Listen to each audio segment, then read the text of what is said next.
Secretary Johansson leads the Maryland Department of Business and Economic Development with an accomplished background in economic development, management consulting, technology, and healthcare.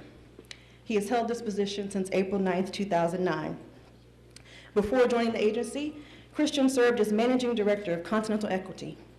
Prior to that, Secretary Johansson served as the President and CEO of the Economic Alliance of Greater Baltimore, the region's premier economic development marketing organization.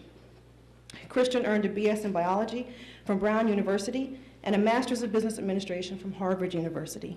He was named one of Baltimore Business Journal's 40 Under 40 Emerging Leaders and was recognized by Leaders Magazine as one of the 7 Central Maryland executives. Secretary Johansson serves on numerous boards, including the Federal Facilities Advisory Board, the Life Sciences Advisory Board, and the World Trade Center Institute. It's my pleasure to present to you Secretary Christian Johansson.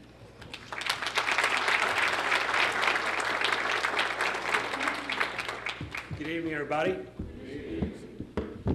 Well, it's a pleasure to be with everybody here tonight. First off, let me say, where's the county executive? Is the county executive still here? Sir, to hear the record over the last 8 years and how much has changed, and I just have to say that all the work, good work that's been done here, it's absolutely amazing. I want to give you a round of applause.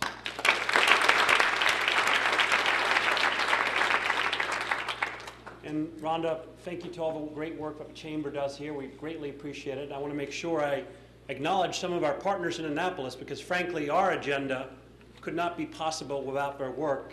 And Senator Curry, especially a thank you to you this past legislative session. And you know I owe you one, right? So I've acknowledged it out here. Where's Delegate Herman Taylor? Delegate, good to see you. Delegate Levi, good to see you. Is Councilman Tony Knotts with us and Councilwoman Andrea Harrison as well? So good to see you guys. Well, tonight I don't want to spend too much of your time because the only thing I'm standing between you and dessert is probably me, right?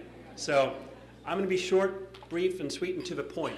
I want to touch on a couple things. First of all, what we're seeing in the overall economy. Second, how does that relate to Maryland? And third, most importantly, what are we doing about it in terms of policy? What we're seeing nationwide is a gradual improvement in the economy. Now the question is, how fast is that going to move? How quickly is that recovery going to come? That's anybody's guess, but the recovery is underway. Last month, you saw 162,000 jobs added nationwide. You saw an unemployment rate that's starting to dip at 9.7%. And if you look at company earnings, and this is a good indicator because when companies are making money, it's usually a better sign of what the markets and what the future has to hold for Main Street. 83% of companies beat their analyst estimates, which is huge. It never really happens, and it happened this past quarter. U.S. home sales are up 8.2%. We're starting to see momentum in the broader marketplace. Now, the fact is that Maryland has outperformed the United States throughout this recession. And as we're starting to see recovery, by anybody's guess, and I sat down with 5 economists from around the region today to talk about this, but everybody to a T agreed that Maryland will continue to outperform the rest of the United States throughout this recovery that we're about to see. Throughout this recession, we've had 20 to 30% below the unemployment rates of the rest of the United States. And when you look at the last month's job gains, anybody pick up the Post or the Sun? We gained 35,800 jobs last month. That was 22% of the entire United States total. That's a state with 2% of the population. We had the best job numbers since January 1970, and if you want to go back before that, it was 1939. And so we had a huge month last month, and it was recovery in all sectors, which is even more significant. And perhaps most important for us, we saw recovery in construction and we saw recovery in retail. Because, ladies and gentlemen, let me tell you, this recession has been very concentrated. Year over year, 76% of all job losses came from one sector. 76% came from construction. And retail made up almost the balance. And so to see recovery in construction and retail north of 10,000 jobs is something that we should all welcome, and that's good for our friends, neighbors, it's good for our overall economy.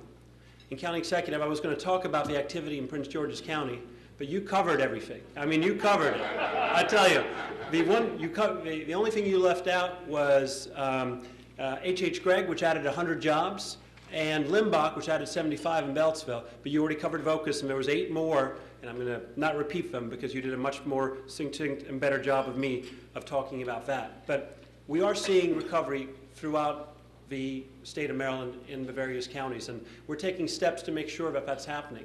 You know, we work closely with Senator Curry on the county's enterprise zone and focus area, which just got extended, which will mean tens of millions of dollars of more investment into this county.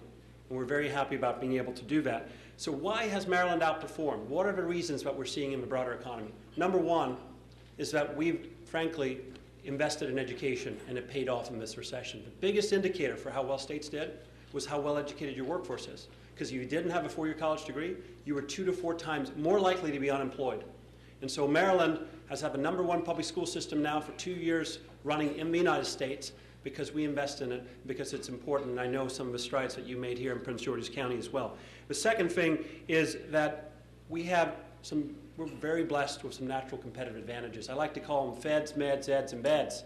Feds is the federal government and all the businesses associated. Meds is bio and healthcare. Eds is our educational institutions, and beds is tourism. All of them remain strong throughout this recession. We have a diverse economy. It played to our advantage. The third thing, which didn't used to be sexy, but you brought it up, and now it's really sexy. The AAA bond rating. Only 7 states have one right now.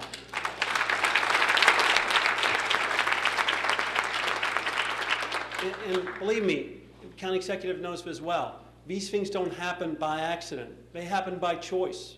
And the last couple of years in Annapolis have been difficult, and there's been difficult choices that we've had to make as a team.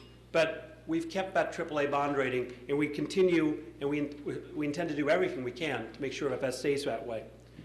But more importantly, what are some of the things that we've done this session? At DBED, we like to say that good policy is good politics. And fundamentally, our job, our role, our mission is to create an environment where business can succeed. If you look at the broader marketplace in Maryland, the biggest challenges that we have mirror what we see nationwide.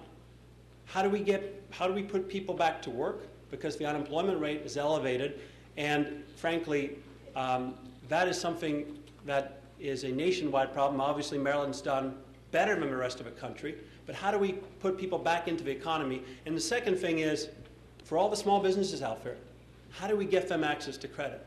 Because the biggest issue, if you talk to a small business, is I can't get a loan, I can't get a line of credit, I can't grow my business, fundamentally. Those are the 2 issues that we tackle with and what we've been focused on.